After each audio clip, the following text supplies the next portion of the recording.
Tanggal 9 Desember diperingati sebagai Hari Anti Korupsi Internasional. Hari ini adalah momen untuk merenungkan bahaya korupsi yang tersembunyi. Korupsi merusak kepercayaan, memicu ketidakadilan, dan menghambat pembangunan. Korupsi sangat berdampak pada perempuan. Korupsi memanfaatkan kerentanan, menciptakan lingkaran setan ketidakadilan. Perempuan bukan hanya penonton dalam menghadapi korupsi. Mereka seringkali menjadi korban utamanya. Video ini akan membahas cara korupsi menargetkan perempuan dan mencari solusi. Kita harus memahami tantangan perempuan untuk membongkar sistem yang melanggengkan penderitaan. Hari ini menuntut lebih dari sekadar kesadaran. Hari ini membutuhkan tindakan. Kita harus mengupayakan langkah-langkah anti korupsi yang lebih kuat dan komitmen terhadap kesetaraan gender. Hanya dengan begitu, kita dapat menciptakan dunia di mana perempuan diberdayakan, bukan dieksploitasi. Korupsi berdampak pada semua orang, tetapi konsekuensinya jarang netral gender. Perempuan seringkali menanggung beban yang lebih berat karena norma sosial yang mengakar dan ketidakseimbangan kekuasaan. Dinamika kekuasaan yang tidak setara ini membuat perempuan lebih rentan terhadap berbagai bentuk korupsi, mulai dari pemerasan dan penyuapan hingga sextortion dan eksploitasi. Bayangkan akses ke layanan penting. Ketika korupsi merajalela dalam sistem kesehatan atau pendidikan, perempuan dan anak perempuan menderita secara tidak proporsional. Mereka mungkin ditolak perawatan medis penting atau kesempatan pendidikan karena tuntutan suap. Ini melanggengkan siklus kemiskinan dan membatasi pilihan hidup mereka. Lebih lanjut, perempuan di komunitas marginal sering menghadapi bentuk-bentuk diskriminasi yang saling beririsan. Mereka mungkin termasuk dalam kelompok minoritas, hidup dalam kemiskinan, atau memiliki akses terbatas ke mekanisme keadilan.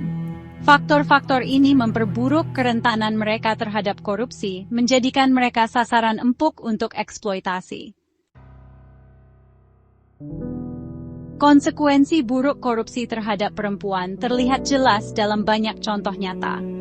Dalam beberapa kasus, perempuan dipaksa untuk berpartisipasi dalam kegiatan korupsi.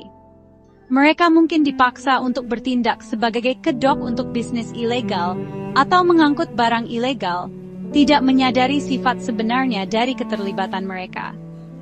Dalam kasus lain, perempuan menjadi kambing hitam dalam skandal korupsi. Individu yang berkuasa, seringkali laki-laki, memanipulasi dan mengeksploitasi perempuan, memaksa mereka untuk menanggung kesalahan atas kejahatan mereka. Perempuan-perempuan ini kemudian menghadapi konsekuensi hukum, sementara pelaku sebenarnya lolos dari jerat hukum. Sextortion, manifestasi korupsi yang mengerikan, semakin menyoroti kerentanan perempuan. Mereka mungkin dipaksa untuk memberikan layanan seksual dengan imbalan hak-hak dasar, layanan penting, atau bahkan keselamatan mereka. Penyalahgunaan kekuasaan ini memiliki dampak yang menghancurkan dan jangka panjang pada kehidupan para korban. Bagian 4. Akar kerentanan, permainan yang rumit.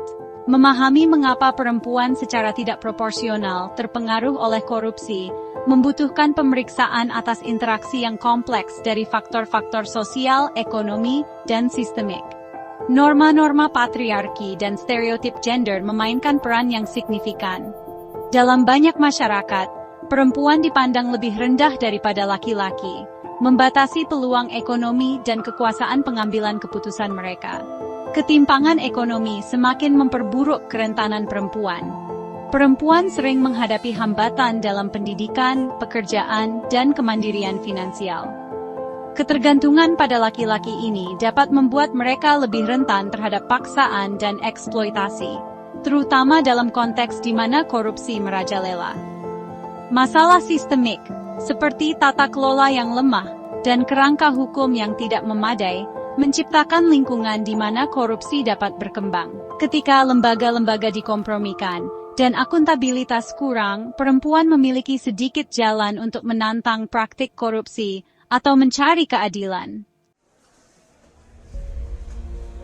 Bagian 5. Seruan untuk keadilan, menuju masa depan yang lebih cerah. Menangani dampak korupsi pada perempuan membutuhkan pendekatan multicabang. Kita harus mengatasi akar ketidakadilan ini sambil memberdayakan perempuan. Memberdayakan perempuan sangat penting. Ini termasuk mempromosikan kemandirian ekonomi, akses ke pendidikan dan kesehatan, dan menantang norma-norma sosial yang diskriminatif. Ketika perempuan diberdayakan, mereka siap melawan korupsi. Kita harus mengatasi bias gender dalam penegakan hukum. Melatih petugas untuk peka terhadap kebutuhan perempuan korban. Memastikan kerangka hukum menangani kekerasan berbasis gender. Memperkuat mekanisme anti-korupsi sangat penting. Mempromosikan transparansi dan akuntabilitas dalam lembaga pemerintah. Memberdayakan masyarakat sipil untuk meminta pertanggungjawaban kekuasaan. Mendorong kerjasama internasional untuk memerangi korupsi lintas batas. Hari Anti Korupsi Internasional adalah ajakan untuk bertindak. Mari kita bekerja sama untuk menciptakan dunia tanpa korupsi, dan perempuan diberdayakan untuk mencapai potensi penuh mereka.